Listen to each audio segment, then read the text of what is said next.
Okay. Hello, welcome to Somebody's Got to Do It. As usual, we have a very interesting person in our studio. We're going to be interviewing Aisha Ralph. She's a midwife. And this, in my opinion, is one of the most privileged jobs anyone could have in the whole wide world. She basically stands at the portal. She stands at the portal between two dimensions and she puts her arms out and she ushers new life into this world. And we're going to find out all about what she does. Aisha, welcome. Thank you so much, sis. I'm really happy to be here. Yes, and I am very pleased to have you on so many levels. Right, so we're going to talk about midwifery. What is it to be a midwife? What is it that you do? Hmm. That is a loaded question. So Mhm. I'm going to tackle it based on what the word means Okay. and what you're supposed to do. Mm-hmm. Um, and then I can share what it looks like in different settings. So the word midwife means with woman. Midwife means with woman. Okay. And it basically refers to the role that traditionally women have played with other women during that birthing year. It's not Mhm. just at the point of birth, but it's really for that whole childbearing year. Um, and that role was to be that person to hold space, be that person to nurture, be that person to help them in their evolution into parenthood, help Mhm. them prepare for that initiation that we call birth, Mhm.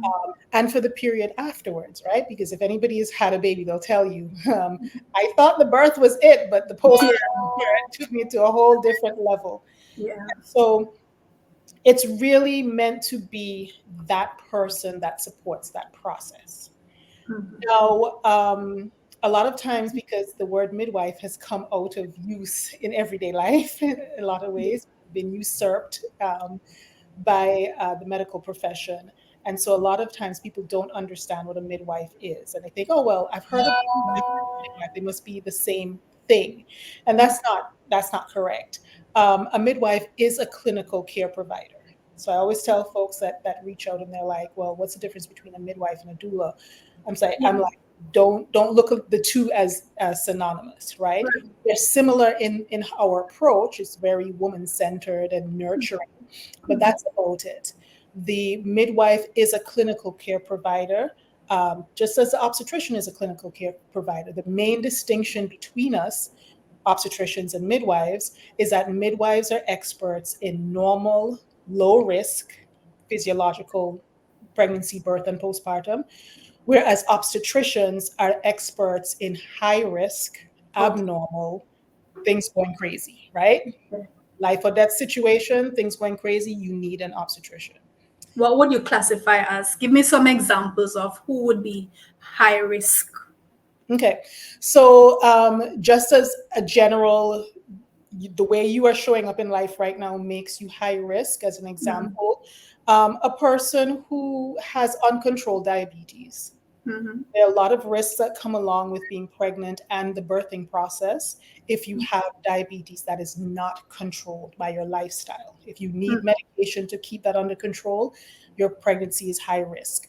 An example of a high risk specific to this particular pregnancy situation would be someone who has a placenta previa. So, a placenta previa is where the placenta embeds over the cervix. So, if my two fingers here is the cervix, this is where your placenta is. Just chilling, Oh, just pregnancy. blocking the entrance. Exactly. Right. Okay. So, for pregnancy, we don't have a problem. But when birth happens and that cervix starts to open up to allow whatever is inside the uterus to come out, the placenta will start to detach. We don't Mhm. want the placenta detached until the baby's out, right? The That's right. placenta is baby's lifeline. Right. So a situation like that, um, natural vaginal birth becomes high risk. And because it is too risky to have a vaginal birth, um, it is not safe at all. I should say it's too risky because it makes it seem like you can do it, but no, this is a life or death type situation. You cannot do this safely. A surgical birth is really the only safe way to Right. uh, to proceed. And so, a situation like that, you're high risk, right? And you really need an obstetrician in your life. Mhm. Is it that most midwives deliver at home? Because I notice you're enlisting your services. You said home delivery as one of them. Is that the case where most midwives would be like a home birth situation? It depends on where you are. In some jurisdictions, the way the law is written, it's basically outlawed. Oh, okay. In some places, they don't make allowance for birth to happen outside of the hospital. I'll give you an example. The law might say something along the lines of the only midwives that are recognized in the state, I'm paraphrasing, are certified nurse midwives. Nurse midwives are people who've trained to be nurses and have also trained to be midwives, right? And these people are the ones that you'll see in a hospital setting providing care. Um, and so, if the law is written such that the only midwife that is um, given legal status in a state is a nurse midwife, and the nurse midwife is only allowed to work in the hospital, then you know, okay, home births aren't happening. Right. Here in the US, where I'm based, in all 50 states, certified nurse midwives are legally recognized. And then the type of midwife that I am, a direct entry midwife, meaning I am a midwife. I've been trained to be a midwife. I haven't been trained to be a nurse and a midwife. Yes. Um, we are recognized, it's a state by state basis. So there are about 35 states that recognize the type of midwife that I am, a certified professional midwife. There are some states that are illegal. There's no mention of midwives in the law. So it's neither illegal or, legal.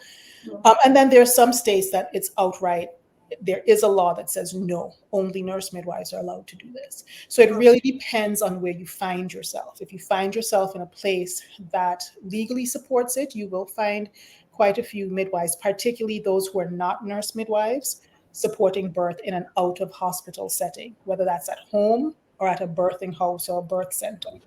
Okay. So let's say a midwife is in a state where it is legal, right? Mhm.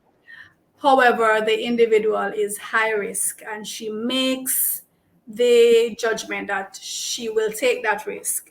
And let's say something goes terribly wrong. How liable would she be? Very, because that's negligent. Hmm. Right? If I know that this is not safe for you to continue your process at home, and I don't advise you accordingly, then that's on me. Now, if I advise you accordingly and you say, you know what, Aisha, I don't care, I'm not going anywhere. You can leave if you want to, but I'm going to continue this. Now it's up to me to decide, okay, am I going to stay and at least help to make what you're doing as safe as I possibly can? Or am I going to say peace out and just, hit the And would door? that have to be something that is documented or just word for mouth? In real practice, it usually isn't documented, but to cover your butt, Hmm. maybe, right? Because Right. after the fact, people can say all kinds of things. You never said this to me, you never said that to me. Hmm. So, in actual practice, it really is a case by case basis. The midwife making that call as how much of my neck I want to put on the line for this client, right? Okay. Um, but generally speaking, it is negligent if you do not say, hey, this is the situation, we need to Right. go. And Some states have it written in the regulations that the midwife is not allowed to stay. So if you continue on in that process and it comes to light, then you're breaking the regulations and that's your license on the line. is it just your license or is it incarceration I or think it depends on the extent of it, really. okay. And it depends on how the regulations are written. So if the regulations are written that, hey, you break these regulations, you're going to be fined or your license will be taken away and that's it, then that's what you have to deal with. If the regulations are written such that we're going to fine you, we're going to take your license away, we can jail time you, all of that, then that's what you're facing, right? In a situation where the midwife is deemed to be negligent, I believe that that opens the door for the Suit. family to make a Right. lawsuit. And in a situation like that, you may have penalties, including jail time, depending on where you are. Okay. You mentioned holistic midwifery. Tell us what that is. My opinion of holistic midwifery is midwifery that looks at the whole person, right? Um, if I can level a criticism of the medical model of care, there are two models of maternity care: medical model and midwife's model. And if I can say one of the downsides, I think, of medical model is it does not look at the whole person. You walk into your OB's office, you are a uterus that is has products of conception inside of it, right? And it's very clinical and like that. But you're a whole person. You and I both know that. Like your heart isn't disconnected from your uterus, is not disconnected from your big toe, right? Mm. Your spirit is not disconnected from your body, is not disconnected from your mind. And if you're going to take the role of I am the one that's supporting this person through that childbearing year. I'm here to show up and nurture them. I'm here to guide them through this process. I'm here to support the unfolding of this process. You can't really do that from the standpoint of it's a uterus and a vagina at play. It's like more than that, right? You have to be looking at this whole person. And so, as a holistic midwife, um, I'm looking at it all. What is your physical state? What is your emotional state? What's your mental state? What's your spiritual state? And Yeah. sometimes the issue that I'm seeing with a client is not physical. Physically, all the numbers check out. The blood pressure is right. The baby's heart rate is perfect. In any other setting, will we say, oh, you're perfect, let's go. But hey, sis, I can already see mentally Mm. something's going on. You're Yeah. not done yet. The prenatal cannot be finished. We have to talk about this. We have to get to the root cause of what is causing your imbalance mentally. And if Mm. that means I have to then bring other professionals on board to help support you at that time, then that's what we need to do. But it has to be holistic in that regard. Yeah. What are womb wellness services that you provide? Um, abdominal massage, um, Okay. vaginal steaming. Um, Mhm. we do for most of our clients, the ones that choose it, we do a postpartum closing of the bones ceremony. We Oh, okay. mhm. What's that about? It's helping to close the body up after birth, right? Because your body has to open up to release this child. And Mhm. after birth in the postpartum period, you're open, you're vulnerable in that regard. And so the the closing of the bone ceremony is something that I was taught by sister midwives coming from the Mexican tradition, traditional midwives in Mexico, that they use that practice of you've heard of belly binding. Yes, I have. It's somewhat incorporating belly binding, but it's a ritualized process. And Mhm. so in my practice, it's not just the act of physically binding the body up, although we do that, but it's also taking the client through guided meditation Mhm. throughout the whole childbearing process, taking you back to preconception and who you were, and going through the stages of shifting and changing that you had to go through in order to create this person, and then open up your body and let this person out to come onto the other side of this process, which is where we are now doing the ceremony as this same person but different, right? You're a different version of yourself, and kind of reconciling if you need to anything that needs to be reconciled with who this person is now versus who this person was. So Right. we incorporate the spiritual into that practice, but it's really loving upon the womb in terms of helping that body to close back in and let the womb know, okay, your work is done. You can now safely go back to your non-pregnant state. The actual bone binding ceremony is that bone binding, Closing of the bones. closing of the bones. Sorry. Would that be a one-time ceremony or is a stage? The Is way that I do it, it's a one-time ceremony. The act Mhm. of belly binding, we Yes. encourage you do this like throughout your 6 to 8 weeks postpartum, even longer Postpartum. if you want to. So it's not a one-time act from the standpoint of helping that body to close up. And this is actually a tradition, a postpartum tradition that many, many cultures all over the world since God was a boy have been doing. Women Mm. have known what to do to help themselves recover from the birth process. Yeah. So it is not something in terms of belly binding that's peculiar to the Mexican tradition, but the ceremony, the ritualizing of it was what I Mm. got from my Mexican sister midwives. The belly binding part is womb health. It's womb postpartum care, in my Yeah. opinion, and that's something that we can do from day one of postpartum. Other than the belly binding, tell us some tips, some postpartum tips. After ushering this human into the world, and now we know of a lot of women who suffer from postpartum depression, for example. Mhm. Give us some tips as to how we can safely transition back from the state of pregnancy to now nursing a child and getting yourself back. So you mentioned postpartum depression. I don't have no scientific studies that tell you this. I just have like in my heart feeling. One of the things I personally have picked up on that anytime you see somebody showing signs of postpartum depression, one of two things is not present. Their support system is not there, or nutrition is off, or both. Okay. Right? Anytime I see that, I know it's coming. Mm. And I have not yet kind of looked out for it and it didn't show up. It's like, okay, I can set my watch to it. This is a thing. Right. But of course, officially they say, well, we don't know what causes postpartum depression. We don't know who gets it, and we can't tell the difference. But I personally believe it has to do with one of these things. The first thing I'm going to tell a pregnant person or somebody who's newly postpartum, tribe up. This is not a time for you to be like, I'm an individual, or it's just me and my partner or my husband or whatever. You need to tribe up.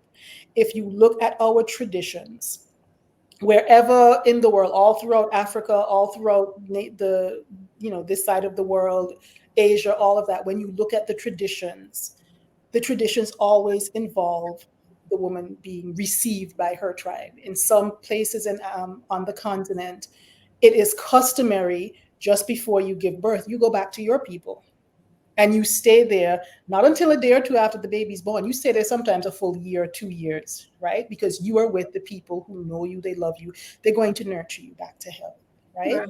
Um, and that's where that support comes in. It doesn't necessarily mean you have to go to your own family. You can have your support system with your in-laws, with your extended, tribe or what have you. But I always tell people now is the time that we tribe up. No, it's not the time to isolate. Pull your resources from whoever, work friends, BFFs, whoever, everybody on board. Now is the time to pour into this person. The other thing where that is concerned is, particularly in the West, I find that we have to change our expectations about what you're entitled to from a person who's just given birth, right? Mm. Because somebody has a baby and we're like, oh my goodness, I love it so much. Let me come over and help with the baby. Yes. The baby don't need your help. The baby needs a mother. The Mhm. mother needs help. The mother needs you to come and make a meal so she doesn't have to be thinking about, did I eat today or whatnot. The mother needs somebody to come and rub down her body because her body's aching after what she's gone through. The mother needs somebody to take care of the other children, if there are other children, because she shouldn't have that on her plate and she shouldn't have to have that on her mind either, right? Right. The mother needs someone to come tidy up the house because the house looks like a mess because I haven't had the energy to do it. And even though, yes, I know, focus on the baby and whatever, but I don't like mess. And so my mental state just off because the place is messy. Come clean up the house a little bit. That will brighten up her viewpoint of this part Mm. of what she's going through. It's not for you to come and hold the baby and talk about the birth and tell your birth trauma stories about, girl, when I had my child, that hurt so bad. Lord, my body whole hurt me. Yeah. That's not necessary at this point. That's not what she needs, and it's not pouring into her, right? Yeah. And so In terms of awareness, when you're saying, okay, yes, my mother's coming, my mother-in-law is here, my sisters, my whatever, they also need to have a sit-down discussion. This is your role. This is what is expected of you, right? Especially in terms of understanding the postpartum brain. The postpartum brain is 100% switched into caretaker mode. So you have a person who's looking like they're totally together in front of you, but mentally, they have not even recognized that they forgot to bathe, they forgot to pee, they haven't eaten yet today because they're just so focused on this person, they Mhm. genuinely didn't know.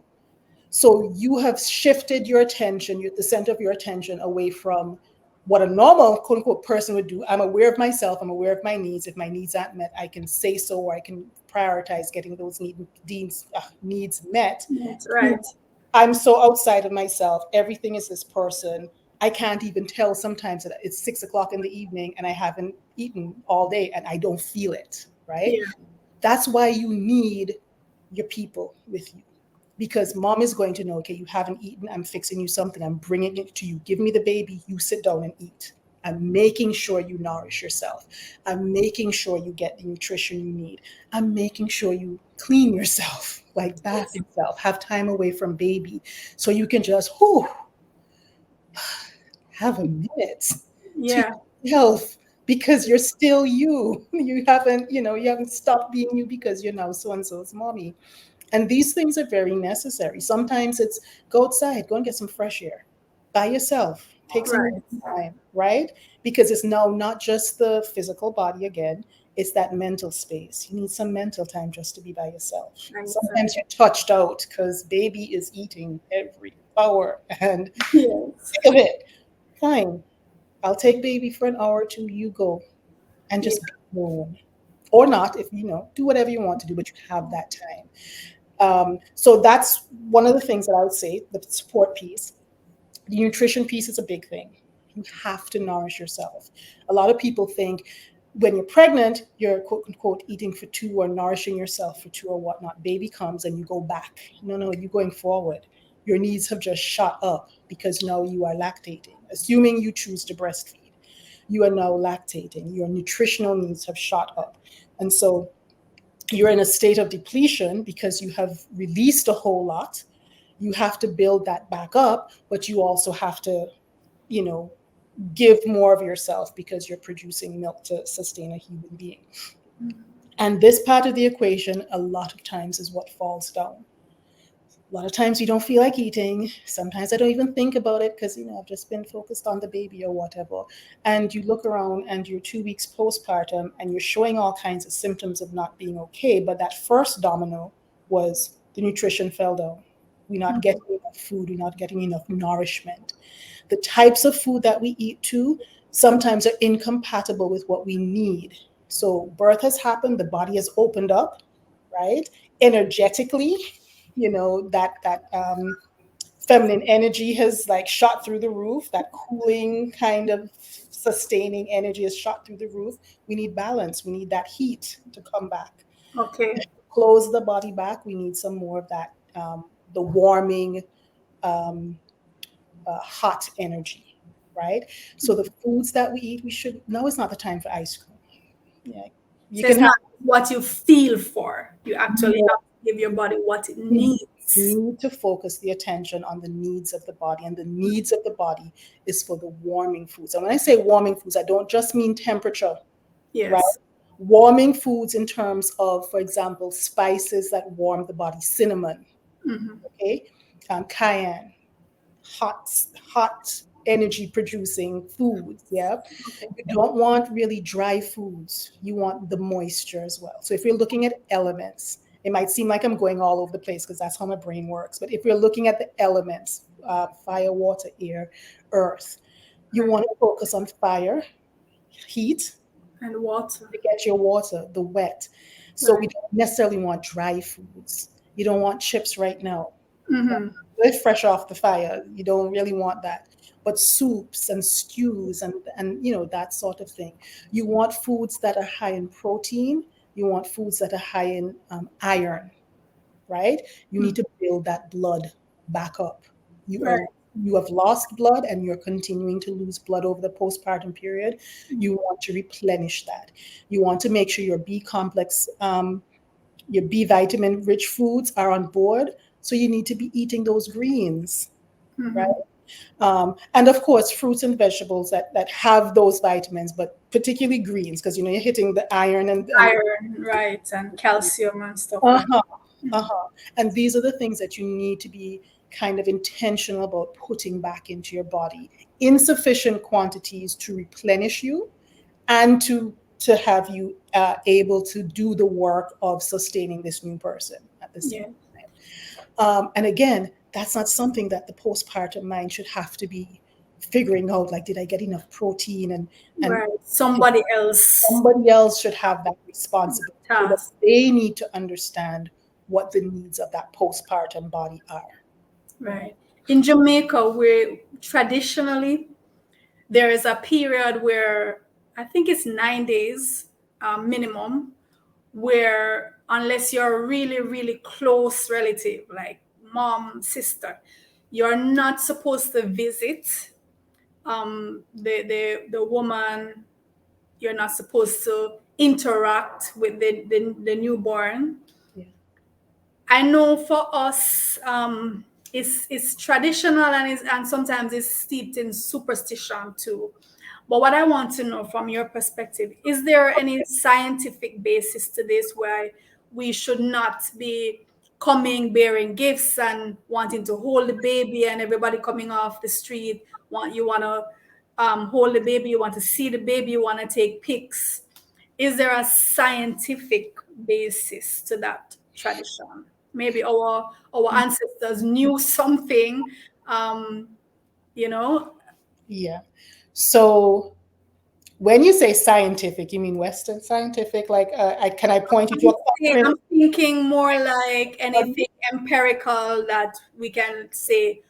For example, what the I can think of, for example, persons coming off the street and Mhm, wanting to touch the baby. You mhm. know that that person will be carrying Right. microbes from all over. So that's I'm a asking what you mean when you say scientific, because I'm like, that you don't necessarily need.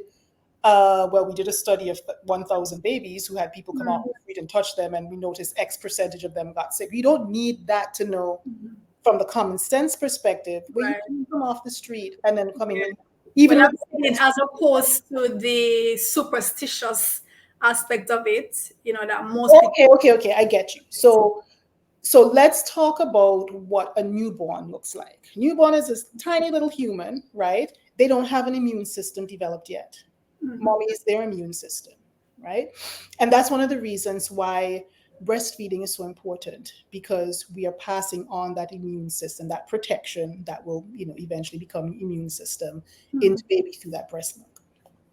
Two things that make um, seeing the baby right away, holding the baby right away, blah, blah, blah, problematic. Even seeing mom right away, even if you're like baby's in another room, I see mom. Two yeah. things that make it problematic. One, baby doesn't have an immune system. Your immune system is your body's defense against stuff that's not supposed to be in here. Yes. Um, Two, you coming from outside, you could be very clean, but you're bringing your own um, all your little microorganisms that your body has got nothing Or to do. you're That's all your stuff, right. right? You're bringing it into an environment where it doesn't exist, Yeah. right? So even just coming into contact with mom, mom is now infected, if you will, by your presence. And Mhm, that's okay for mom to an extent because mom has an immune system that can then build antibodies to it and blah, blah, blah. But it becomes very problematic for baby. mhm. If you want something scientific, I'll give an example of, um, oh, I just had a brain fart. There is HSV, uh, sim, um, HSV, simplex virus, herpes, right? Mhm. The herpes virus. You can have genital herpes, but you can have the mouth sores, the Right. herpes, right? Right. Mhm. And it doesn't necessarily, you can have an outbreak without necessarily seeing the visual of it. Mhm. There, there have been several cases where newborns have died. Oh, It's up to 3 months in this particular article that I remember reading have died because someone carrying the virus, family member, loved one, whomever, came over, held the baby. Oh, so sweet. And I'm kissing the baby on their cheek because they're so chubby and cute and whatever else. Baby in the hospital by tomorrow, yeah. right? And some of them have died. Um, so if you wanted something like, okay, there is evidence that this Right. is a dangerous thing to do, I can point to that in the specific case of Mhm. HSV, right? Okay.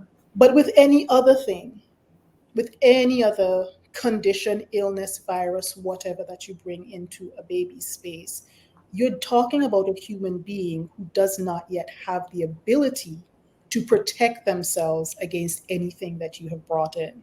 Mhm. A lot of times we might say, but I'm not sick. Well, you're not sick because your immune system might be taking care of whatever you've come into contact with, but it doesn't mean you're not carrying it. It Right. doesn't mean you're not here sharing it among other people. Excuse me. And if one of the other people that you're sharing it amongst is this defenseless to a strong degree baby in terms of not being able to make their own antibodies against whatever it is, you're putting that person at risk. Yeah. When we talk of babies, as you say, we tend to associate babies with life and with, there's so mushy, there's so cuddly, there's so whatever. Mhm. But infant mortality is real.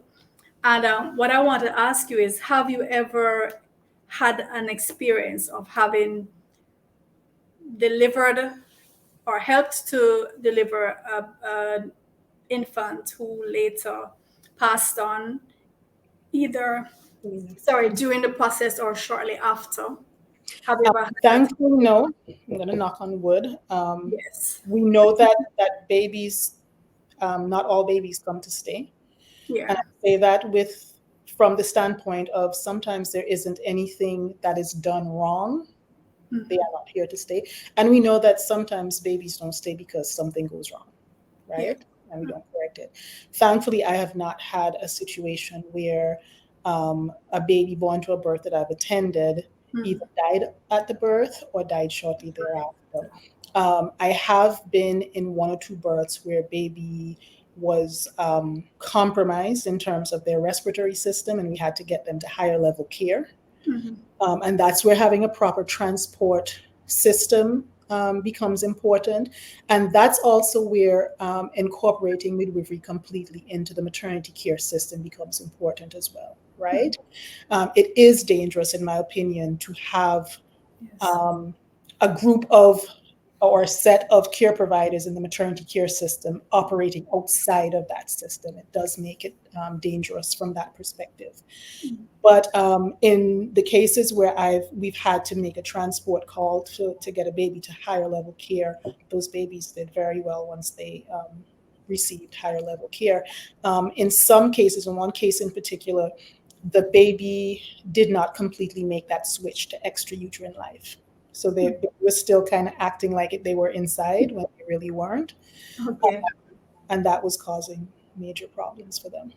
And how long have you been doing this? How long have you been a midwife? And did you always know, did you always want to be a midwife?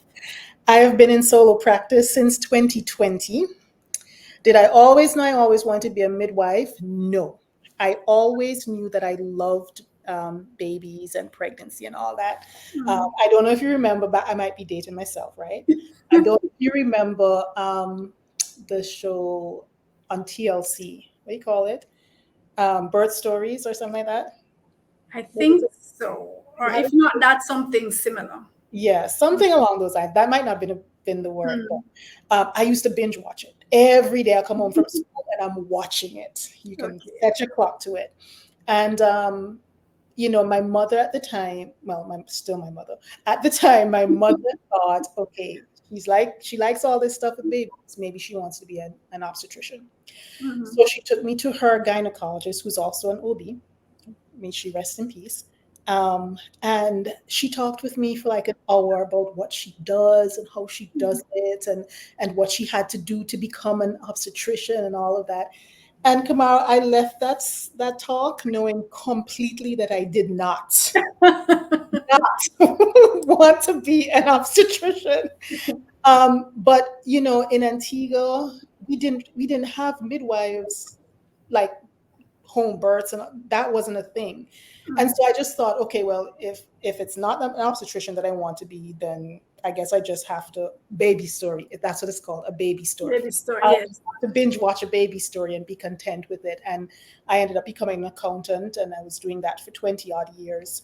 Um, and then I was very, very, very, can't stress the very enough, very unfulfilled doing that. And I was working at the time with two women who were pregnant in the office, and they could not stand each other. So I was like their go between media to person. And they were both pregnant. One was pregnant with twins. One was pregnant with her second after like 12 years. Mm-hmm. And they were getting into something back and forth. And I jumped into the conversation and made a joke about babies, their pregnancies. And after, the energy kind of came down a little bit, one of them said, you know what, you should have been a midwife, then you could have delivered my babies. And I was like, I wanted to be a midwife when I was younger. And I had wait, what? I mean, somewhere along the lines from age 13, 14 to then, I must have been aware that a midwife was a thing, but not Yeah, consciously. And in that moment was when I went, oh crap, that's what I wanted to do. yeah. And that's when I went researching, well, how do I become a midwife? And I'm not trying to go back to school for no 5 years. Look, this is not an 18-year-old you're talking to anymore. Um, but I eventually found the place that I did train at. And as the divine would have it, everything aligned in such a way that I was able to go when I did, because Mhm. my year was the last year that school was in existence. Oh, wow. You made it in. It's your calling. I have followed you on Facebook for a number of years, and just the way in your posts, how you talk about your job, it comes out to me that this is your calling. And you are proudly wearing your t-shirt. I'm seeing the top of it. Yes, I catch babies for a living. What's What's your, oh, okay. I catch babies for a living. What's your superpower? Well, it's definitely a superpower. And we're going to share with our viewers some pics, showing you on the job. And what I want you to do for me as I share the pics, for each one, Mhm. just take a minute and tell us what's happening and why is this pic special to you. Right. Okay. So let me share the screen. Um, right. So we can have an idea of what this job entails. All right. So just sum up for us. What's That's my favorite one. Okay, so this was the moment that I handed a baby that was just born back to her mom. This happening? baby was born needing some help to, get started with breathing. So I had to resuscitate her a bit. And once we got her breathing on her own, okay, I handed her back to mom. And that was the moment of doing that. Okay. So is this what is described as a water birth? This is a water birth. So she's in the pool still. We haven't gotten her out of the pool yet. Baby was born in the water, and then Mhm. got her out to do the resuscitation. And the legs that you see in the background, there's nothing else of her. That's my birth assistant, getting Okay. things ready. Okay. And it's just water. It's just regular water. Yeah. So you are probably looking at it saying, well, it looks colored somehow. So Yes. after That's birth, what I'm right, asking. a certain amount of time after birth, this thing called the placenta has to come out. Has to come out, right? The placenta spends the pregnancy embedded in or attached rather to the uterus, right? Mhm. When the placenta, if this is the uterus, the placenta is attached to it. When the placenta separates, these blood vessels that have held the two together burst, and the bleeding that we have postpartum is the result, right? Okay. And so she's still in the pool after her placenta has come out. So the pool is Right. colored. I've seen pictures of water births with the siblings actually in the Yeah, pool. yeah. Yeah. Have you ever had that? I haven't had anybody who wanted the sibling to get in. Would allow something like that. Yeah, it's Right. really the parents' call. Like if that's what you Right. need to go ahead and do it. Yeah. But I haven't had anybody say that they wanted that. I've had Okay. one or two parents say I don't mind if they wanted to, and the children are like, mm-mm. Okay. What's happening here? This is a prenatal visit. So we are in her home, um, and we're talking about the birth process. So I'm basically demonstrating my two fingers being the cervix and Yes. the labor process where the uterus is pushing baby onto the cervix to help change the cervix, get it shorter, and help it to open up, to dilate, so Mhm. that the baby can actually come out. So that's what we're talking about there. Okay. In my lap, I have the pelvis, the maternal pelvis, a replica of the mother's pelvis, so we can see, how stuff is actually happening in the body. Do you find that most women um, are they very knowledgeable? Have they done a lot of research regarding pregnancy and what to expect and so on? Or do you find that when you're having these visits, they are, most of them would be clueless or didn't really know? Are they shocked by the things you tell them? Are they receptive? How would you gauge them? I will say yes to all. It runs the gamut. So you Okay. have some people that are like, yeah, I get all of this. I've Mhm. already gone down the rabbit hole. I've read all these books. I know exactly what you're telling me. Yes. And then there's some people like, wait, the baby's gonna come out of where? It's just- you get that whole mix. Yeah. Of course, I'm exaggerating, right? Everybody knows where the baby. Right. Yeah. If they have a midwife wanting a home birth, they at least know where the baby's coming from. But other things they might not know, like explaining to them what is actually happening when you're in labor, right? This is, Mhm. everybody's like, I'm so afraid of the pain, labor is going to hurt, and blah blah blah. Well, let's talk about what's actually happening in your body, because it's natural to anticipate the discomfort slash pain of labor and be afraid of it, because every other time in your life, pain means something's wrong. So when we feel pain, we think, okay, something's going wrong in the body naturally, except for no. But this this is the one time when pain is actually a signal from your body. Hey, the process is working. Keep doing it. Yeah. And so there's a lot of talking about, when you're feeling that pressure, where you're feeling that pressure. This is what your body is telling you, and that's what a lot of people don't know. Don't know. Even folks that this is a second or third or fourth child, they're like, well, I didn't. Nobody ever told me this before. I just came to the hospital and they did this or they did that. Yeah. And the other thing I find that a lot of clients may be a little bit unknowledgeable about is certain experiences that they have in previous births in hospital. They kind of think that that's normal, right? So one of the questions a client would ask is, well, when are you going to break my bag of waters? Hmm. I'm not breaking nothing. Right. That's not why I'm here. Allow it to be broken on its own. Right. If it breaks, and I let them know, your baby can be born in the bag, Yeah. can come out that way too.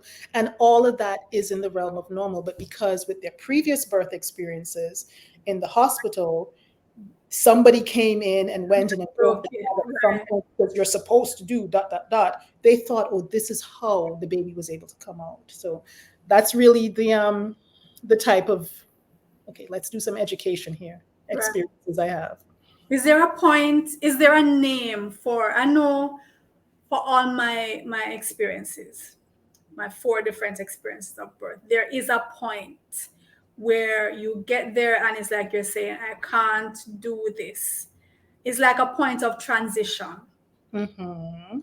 Is that, is it a thing? Is there a name, It or is is a it thing just every me? single person nope, it's every single person who has What's ever, the name of that point? it could be one baby, could be the 10th baby. Every woman has a point where she says, I cannot do this. Cannot do this. And Yeah. I tell all my clients, anytime I hear you say that, I'm getting out my gloves, I'm getting Because clothes, it's, oh, because it's you are time. about to do it. You're You're about to do right. exactly what you're saying you can't do. Right. And it is, I mean, there is a point in the labor process that's formally called the transition, The right? transition. From Right. anywhere. around 8 to 9 centimeters onward. Centimeters. And it's kind of like you're laboring and then you hit this wall where you're like, there is no pot, I can't give anymore. I've Yeah, given everything I have to give, without you actually realizing that labor is not demanding of you to give anything. Like if you in that moment literally said, I can't, and you stopped doing whatever you thought you were doing, it your would body still happen. is already doing it, right? Which Yeah, is my number one response when a mother tells me I can't. I tell you, you're already doing it. right. You're still What's doing happening here? it, right? Um, and so it's one of the things I think psychologically has to happen in order for a natural birth to take place, Mhm. because it happens 100% of the time. So I can't say that, oh, it's only some people it happened to, we don't know why. No, it has to happen. Yeah, it If has it to happen. doesn't happen, the little person is not coming out.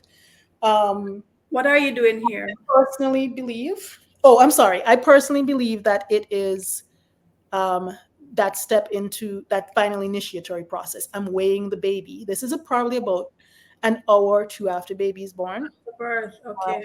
Mhm.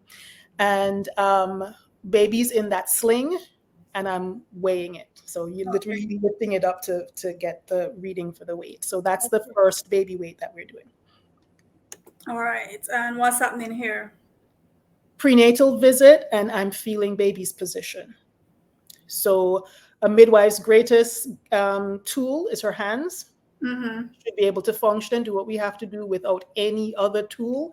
And if you know how to feel a uterus, feel an abdomen, you can tell what position this baby in. The head is down, the back is to the left, or the baby's back is to the mother's back, or the baby's in a breech position.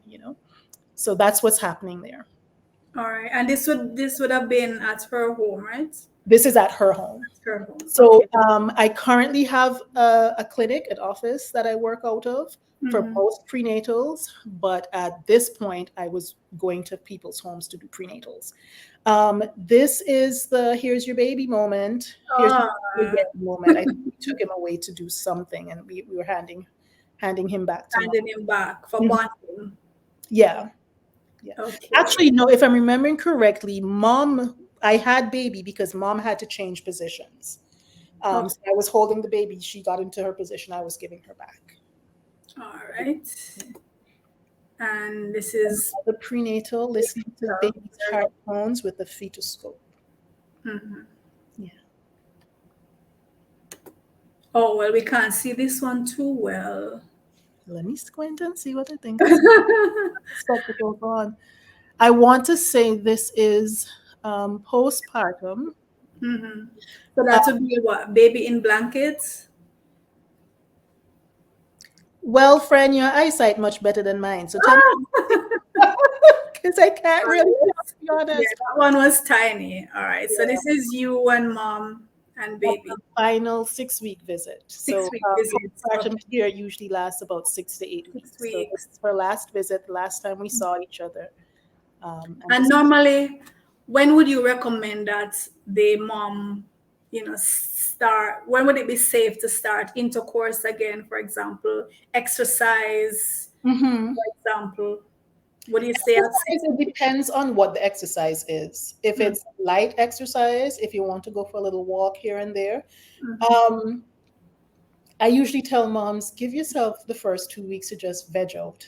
You don't have to do anything really, just chill. mhm. After 2 weeks, go start slow. Get Yeah. up and do some exercise, but listen to your body, because your body will put you down if you're doing the most, right? But now is not the time to go lifting weights. Now is Mhm, not the time to go train like you're about to prepare for the Boston Marathon. That's not, mhm, this is not now. Um, Let yourself have the 6 to 8 weeks of generally taking it more easy than you otherwise would. When it comes to resuming intercourse, it's important for people to understand that no matter how you feel on the outside, stuff happened on the inside, right? yeah. It takes 6 to 8 weeks for the cervix and the uterus to heal. Mhm, Sometimes more for some people. The other part of it, so that's the physical part of it. The other part of it, the psychological part of it, is one of the consequences of being in caretaker mode, which is necessary to give birth and to nurture this person who's completely dependent on you for life. There is a switch mentally that happens that turns off that desire for intimacy. So a Yes. lot of times women are like, I don't even want to think about it, but he keeps hounding me. And Yeah. it's because both of them, of course, aren't recognizing something has changed. You are Yes. switched off for a reason, and it's necessary. And they actually have done scientific studies on this, and have shown that in order to be in caretaker mode, the drive for sex diminishes significantly. They've done this not just with postpartum mothers, but in anybody who's had to play caregiver. So somebody being caretaker to a terminally ill child or a loved one, a family member or whatnot, their desire for intercourse drops significantly as they are in that caretaker mode. Yeah. And so I tell folks all the time the 6 week visit is not as it historically has been instituted to be the visit where you get the stamp of approval to, well, or where the partner gets a stamp of approval to have sexual access to Right. the mother. It is that question of resuming intercourse is 100% with her. With her. How Yes. do you feel? And if you feel, okay, I feel ready for it, and you start and you are in pain, there is discomfort, that is your body telling you, no, you're not, You're not. Yes. not Do you dependent. do you find that you sometimes even have to be providing some sort of support to the fathers, because a lot of fathers feel left out, especially with the first child, because they're accustomed to being the center of her affection and her time and so on. And then when the baby comes, especially the first baby, Mhm. he has to adjust to her, and sometimes the men would say, okay, you're no longer paying me any mind, it's all about the baby, and you Mhm. don't want to be touched and whatever. Do you find that you have to be counseling or advising the men on how to Sometimes, handle? sometimes yes, and that is one of the things that prenatals are used for, right? I always encourage partners to come to the prenatals, the men to come to the prenatals as much as possible, and um, we bring up, excuse me, what postpartum is. Mhm. Postpartum is not just after the birth. Postpartum is a whole shift in this dynamic is changing forever. Yes. Do what you need to do to get ready for that. You need a therapist, go get a therapist. Get other dad friends that you get are further along this journey than you to walk you through it. It's not going to be easy. It's Mhm. not going to be a walk in the park. And here are certain things that you just are going to have to accept that you're going to have. Mom is not going to be able to do all the things that she used to do. She's going to be depending on you in the first couple of weeks to do certain things that you might be thinking, well, why should I be doing it this long? It's easy for a lot of us to be like, oh, the first week, yeah, it's still fresh in my mind what she did and blah, blah, blah. But week 4, a lot of men are just like, wait, you're supposed to be over that by now, right? Right. So making sure they kind of have somebody else saying, hey, be prepared for this, because it's not likely that she's going to be back to her old self in a Mm. month, in 2 months. Hey, by the way, sometimes in the birth process, women tear. Mhm. Sometimes they tear to the point where they need stitches. If she tears, if she needs stitches, add on another month or 2 on top of that. So Yes. you mentally prepare yourself to be like, she's not going to be wanting this for the first 3 months. Let Right. her pleasantly surprise you. But if Right. you mentally prepare yourself for 3 weeks, you're going to be really in a bad state when week 6 rolls around and you're told, hey, a couple more weeks, right? Yeah. Um, In this last yeah. pic, you have this Mhm. glorious smile that is so typical of, looking down at a newborn. That smile is so typical. Do you sometimes feel that, that feeling that women get, oh, I feel like I could have another one, just looking at this brand new one, and it I smells so I nice. think all of my clients' babies are my babies. Okay. Um, and so when I look at them, it's with I saw you be born. I literally saw you come from another dimension right here. And look at you with your little chubby cheeks at 6 weeks. Look at you doing all the things that I know you can do. I don't think I can ever see a baby and not feel like, oh, I want one too. Yeah, you get that baby fever. Definitely, Baby fever. You say, oh, I could, yes, yes. That is definitely a thing. Yeah. Are there male midwives? Are they called midwives? Are actually called male midwives. I know one in Texas. I worked with him um, in El Paso. And, in places like the UK and stuff where midwifery is more integrated into the healthcare system, they have several men who are trained to be And midwives. they are called And midwives, they're called midwives. They're not mid not called, husbands. as my husband says, mid-husbands. Mid husbands. So they are called midwives, yes. They're called midwives because they're trained in the art of midwifery, and they're trained to be with women, right? In With a the woman, right? So I mean, clearly you are passionate about your job. Um, do you see yourself being a midwife for as I'm gonna long be one of them old people that like go to the births and sit down there and have to feel my way because I'm half blind. And going up at the births anyway. That is my 50-year plan to be. Oh wow. That I saw a picture of she passed away now. She I think she was 100 or 101 in South America somewhere. It could be Guatemala, I could be wrong. But she was a midwife, and there was a picture of her at a birth holding a baby at 100 years old. And Wow. not too long after that, she passed away. And I was like, "Go, That's you. life, And go." you're saying your only regret is that you never went into this earlier. Yeah. You know, I've interviewed persons who, they're doing the job, whatever the job is. They're Mhm, doing it, but when you ask them, is this something you would want your daughter or your son to do or your niece or nephew? And mhm. they say no. Mm, It's like, yeah, I'm fine doing it, but I wouldn't really want my child to do it. But definitely for you, this is something you'd recommend for you. absolutely. And I mean, I'm not saying that it's for everybody, right? I'm not saying Mhm. that, oh, everybody should be midwives. Yeah. I think everybody should be midwives. But I'm not necessarily saying that when I say absolutely. I'm saying that to say this is a thrilling, fulfilling job. It is the most life giving role that I've ever played in terms of a job that I've held. I don't call it a job really, but Mhm. and why wouldn't you want somebody else to have that thrill, that Right. fulfilling feeling, that satisfaction, that joy of knowing that you are showing up in a way that's absolutely unique in the world. You're making a difference in people's lives. You're allowing people to let you um, share in a very vulnerable and intimate experience. They're giving you that gift. And in exchange for that, you will never forget each other as long as you live. Yeah. And you also said that for you, it's a way of empowering women and helping them to rediscover their power. Yes. Right? So supporting them through it, but also getting them to understand it's their Yes. power. Right. Yes. And when I started off, I was saying I wanted to share that not all midwives are midwives, right? There Mhm. are midwives who actually operate under the medical model. The medical model, in my opinion, does not center the birthing woman. It Yeah. centers the doctor, the physician, the whoever, it centers everybody else, and they're somewhere on the periphery being dragged along for the ride.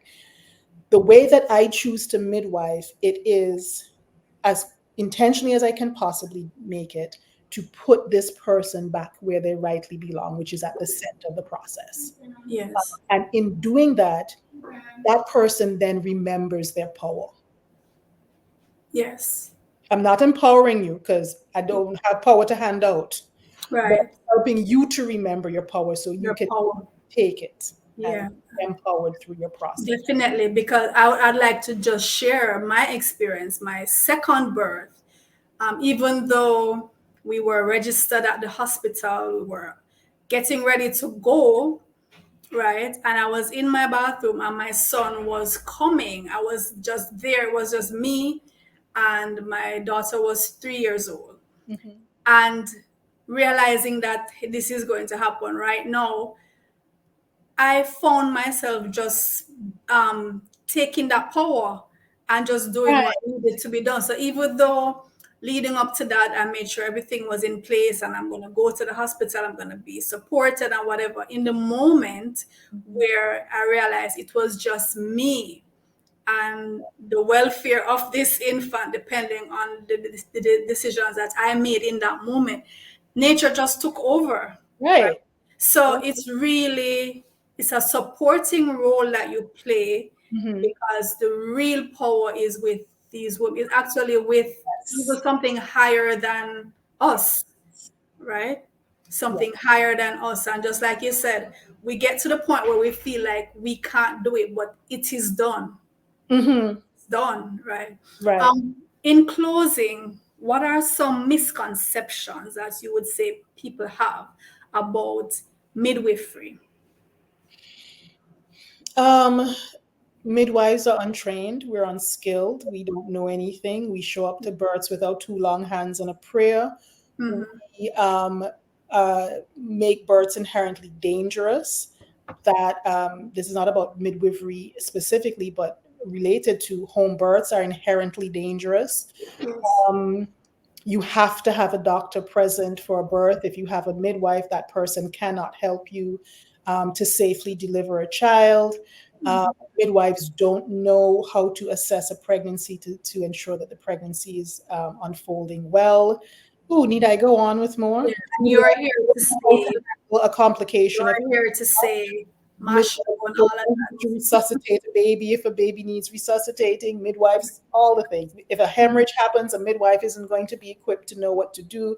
All of those are false. All Yes. of those are And completely. you can say categorically that all of that is what? Mush, It's propaganda. propaganda. The origin of it is very political. It's over 100 plus years old, 200 years old now, when there was that attempt to shift the narrative away from births being based in the home, births being attended by midwives, to giving what you call it, a platform to this new burgeoning profession called obstetrics. Mhm.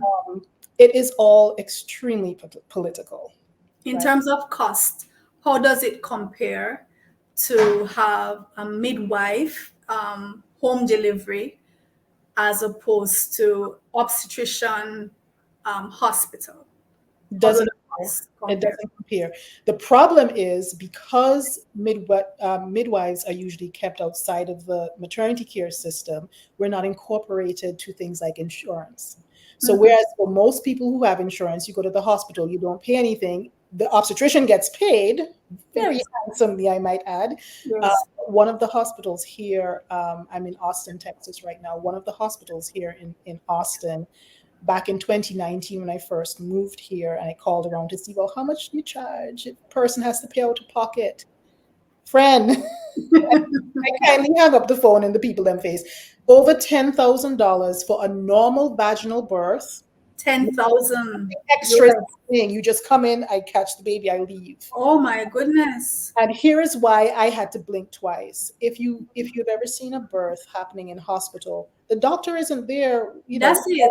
the process. After Right. you start pushing, as a matter of fact, the doctor will tell the nurses, have her push a little bit. I'm only coming in when the head is crowning, right? Like Yes. get all of that extra pushing out the way for me. They show up, catch the baby. If you need stitches, stitch you up. They get the placenta out, stitch you up, out. Hmm. 15 minutes worth of work, right? And of Yeah. course, the $10,000 is not just to the obstetrician, it's for the, Got staff, it. whatever else. But that experience is 10,000 plus. That's the cheapest hospital, I said, by the way. It's Yeah. not, other hospitals are nine. This is the bottom hospital. They went up from there. And then, of course, for a surgical birth, we're looking at $25,000, $30,000 and up, right? Oh There's a lot of money involved. Now, if you look at what the average home birth midwife charges, it does depend on where you are. Here in Texas, you're looking at anything from 4 to 7,000. Densified people, right? They Yeah. don't come with the bells and whistles for the seven. Most midwives are in the $4,000 range. That is for all of your prenatal care for the entire duration of your pregnancy, labor and delivery, and for postpartum care up to 6 to 8 weeks postpartum. Yeah. Uh, Yeah. so when you look at it, there isn't really any real comparison, right, in terms of cost. But of course, it's not felt that way to the consumer because if the consumer registers at the hospital, goes to the hospital, they don't have to pay out of pocket, at Out least of not pocket. much. But to the midwife, you have to pay They that out have of to. pocket Right. because of this situation where the midwife is outside of the maternity care system. Mhm.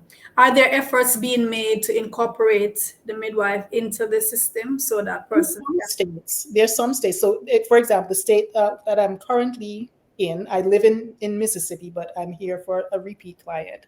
In Texas, midwives can take insurance and all of that. And so the reimbursement is not as much, which Mhm. I take exception to because if this was an obstetrician, they would be reimbursed fully, but whatever. It's not as much in terms of reimbursement, but there is that It's incorporation. getting there. It's getting there. In other states, or for example, Mississippi, where I'm based, that is not the case. Midwives are not incorporated into the system, so it is completely outside of. Okay. Well, Aisha, I am so pleased. Thank you for taking the time out of your schedule to come and Thank you talk for with having us. me. Thank you. Yes, I've learned a lot, and this is, one of the, as you say, you don't even think of it as a job. I tend not to either. It's a privileged Mm-hmm. position to Mm-hmm. be in, and I literally think of you as being there at the portal. The between the two worlds. It's a very privileged position to be in, and we should all learn to show respect for this field. It is your calling, and I wish you another 50 years at least. Thank you. I'm claiming every one of those 50 years. Thank you so much for having me on. I appreciate it. Yes. So, is there any? Would you like to give out any contact information in case someone wants to reach out to you? Maybe I can put up a banner for you. Yes, yes. What would you like me to write? So, you want me to put it in the chat? I can type it. Oh yes, you. Sorry, I So put up. my website is toweratmidwifery.com. Mm-hmm. And what I would like to say is, sometimes people reach out. I'm on social media at Tower Midwifery, so Instagram and Facebook in particular. Okay. Spell Uh, it out for me so I can put the banner just the same. T sure, A. All right. TAWERETMID. Uh-huh. TAWERET. MIDWIFERY. Okay. Powerette midwifery. Okay. So one of the things that I offer to anybody is a 45-minute consultation. Now that could be because you're interested in home Mm. birth midwifery Yes. or midwifery care with me, but it's also just open to anyone. I believe that one of the problems that we face is that a lot of times you just need somebody who's in it to be able to bounce some questions off of. I just Right. found out I'm pregnant. What should I do next? Or what are my options? Can I have a home birth? Can I do what do I do? And most providers, you got to register with us and pay this beautiful fee first before you get a conversation. Right. And so one of my services, my give back is you get 45 minutes of time with me. Use it. Talk Absolutely. about whatever. It doesn't matter if you're looking to hire me as your midwife or not. If you Yes. need to talk to anything pregnancy, birth, postpartum, give me a shout. And so Okay. that is available there on the website. You can book it at the contact us page. All right. Thank you, Aisha. Thank you as well. All right. And thank you, viewers, for sharing the time with us as well. As usual, we'll be back another time with another interesting individual. Somebody's got to do it. All right. So take care, everyone.